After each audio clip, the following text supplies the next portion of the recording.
Good evening and welcome to Tucker Carlson Tonight. Various news outlets are telling us that the Mueller report is finally on its way. We have no inside information about that, though we should say that apparently the White House believes it too. When Mueller's report does arrive, it will go first to the Attorney General and the Deputy Attorney General, and there's not much debate about what should happen after that. Democrats have demanded the release of the entire document. The president agrees with them. He said he'd like to see that report go public so that voters can assess it for themselves. Of course, we'll bring it all to you when that happens. But for now, we'd like to take just a second to put this entire sprawling story into some perspective. Our job on this show is to remember things, to create a record of what has happened in this country over the past few years and what has happened to it. Our grandchildren will want to know. If the left has its way, they will never see the details. It will all be whitewashed like so much else in our history has been. So let's recall, for the record, what the Robert Mueller investigation is all about, why we got a special counsel in the first place. The point was not to discover whether the president fudged deductions on his tax returns 30 years ago. It was not to find out whether he wanted to build another hotel in a foreign country. From its first day, the Mueller investigation was justified by a single question. Did Donald Trump collude with the Russian government to steal the 2016 presidential election? Did the president betray his country? For close to 3 years, Democrats have told us that, yes, he did do that. It's beyond the shadow of a doubt to me that if there was not collusion, there was at least the effort to collude.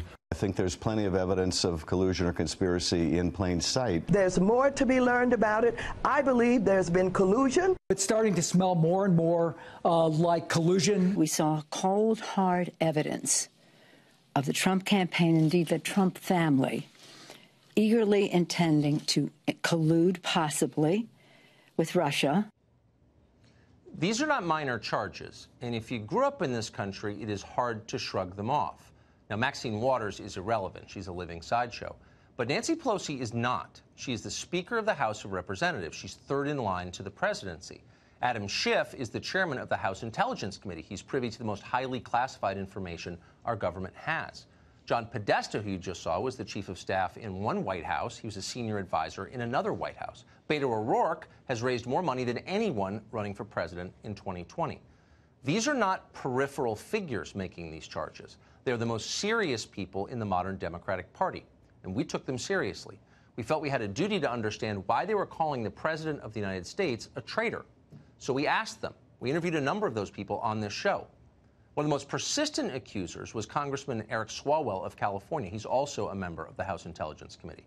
If there was indeed evidence of collusion with Russia, Eric Swalwell would have seen it. Yet he never produced any, and we asked him repeatedly. Swalwell responded by accusing us of cutting him off on the air, of not letting him make his case. So finally, in frustration, we offered him a full half hour live on this show to tell us what the evidence was. If you have any evidence at all of collusion, any, and I don't care how small it is, I will give the floor to you, and I mean that, because I want to wrap this up. I'm sure you do, too.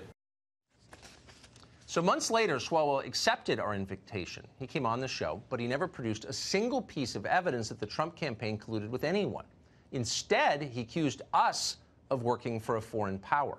We'd asked Swalwell why the public couldn't see a memo related to the Russia investigation. Here's how he responded. In the case of today's memo, what specifically have I espoused that empowers threats to our country?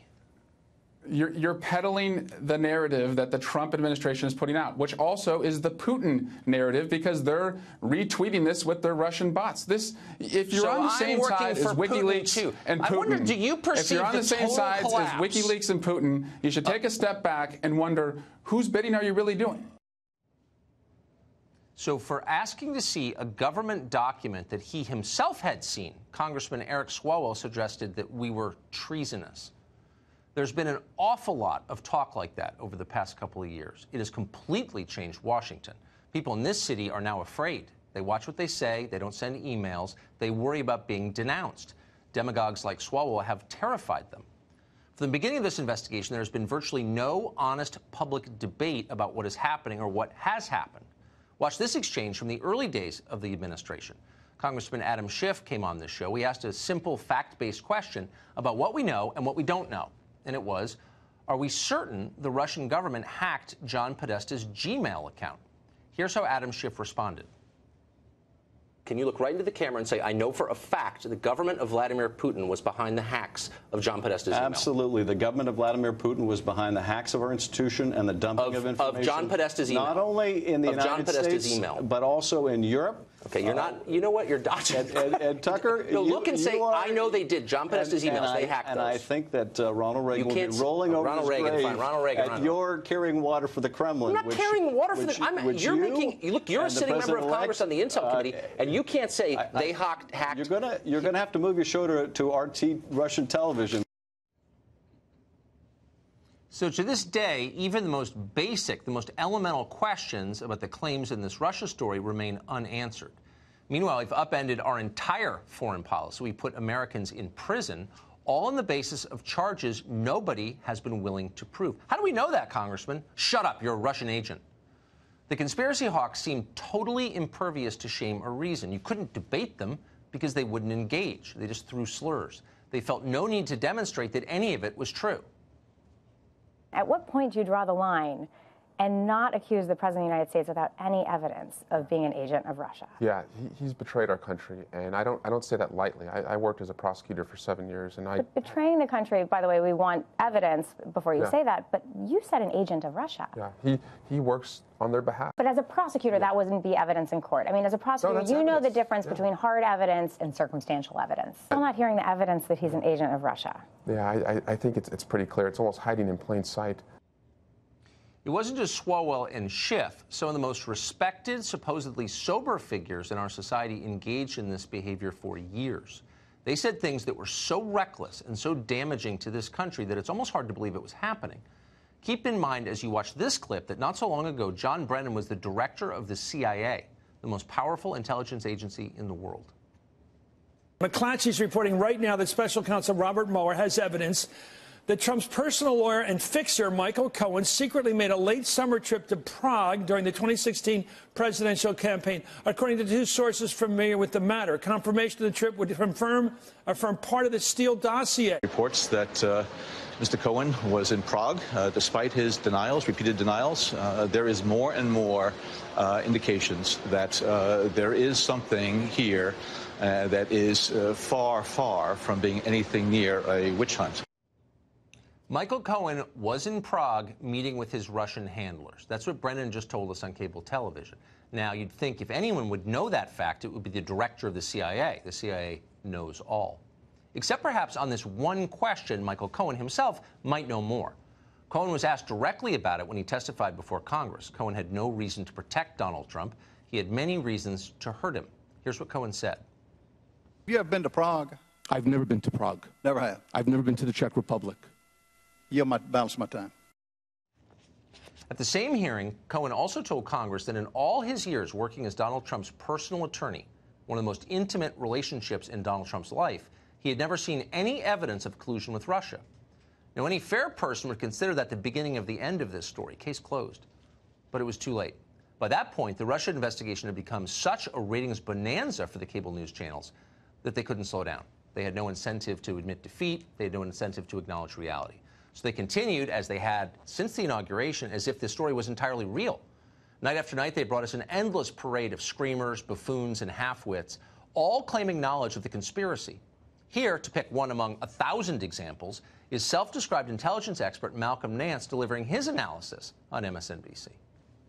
When Benedict Arnold gave the plans to West Point to Major Andre, and they captured Major Andre, they did not have any real information linking those plans to Benedict Arnold, other than the fact that he was in his presence at one point during that day. But everyone knew it was treason when they caught the man, and they hung him. So at some point, there is going to be a bridge of data here that is going to be unassailable. Thanks for the history lesson, Mr. Nance. They hung him. Let's hang this guy. And after a while, after years of this, voters started to agree. Thanks to propaganda like what you just saw, 53% of registered voters now believe the Trump campaign, quote, worked with Russia to influence the 2016 election. Among Democratic voters, fully 67% believe that Russia somehow rigged the vote tally. Nobody's ever explained how exactly the Russians might have done that, but of course they did it. Russia rigged the election. CNN says so every night. There need to be consequences for this. Once the Mueller report appears and it becomes incontrovertible that whatever his faults, Donald Trump did not collude with the Russians, the many people who have persistently claimed on the basis of no evidence that he did collude with the Russians ought to be punished. Not indicted or imprisoned, obviously, but thoroughly shamed and forced to apologize.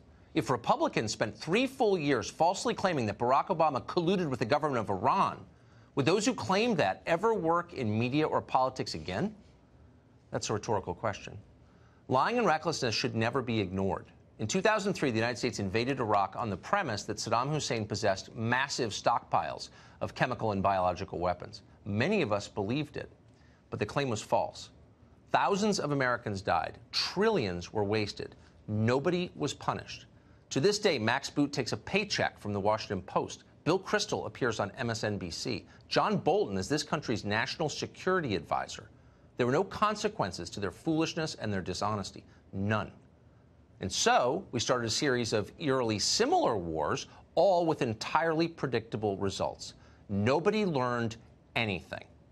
Will we learn anything from the Russia collusion hoax? Or will the same cast of liars and buffoons simply move on to the next scam? Climate change, the Green New Deal. We can't give you details. It's too important. Obey or else. That could easily happen. In fact, it will happen for certain unless we remember exactly what we've just seen.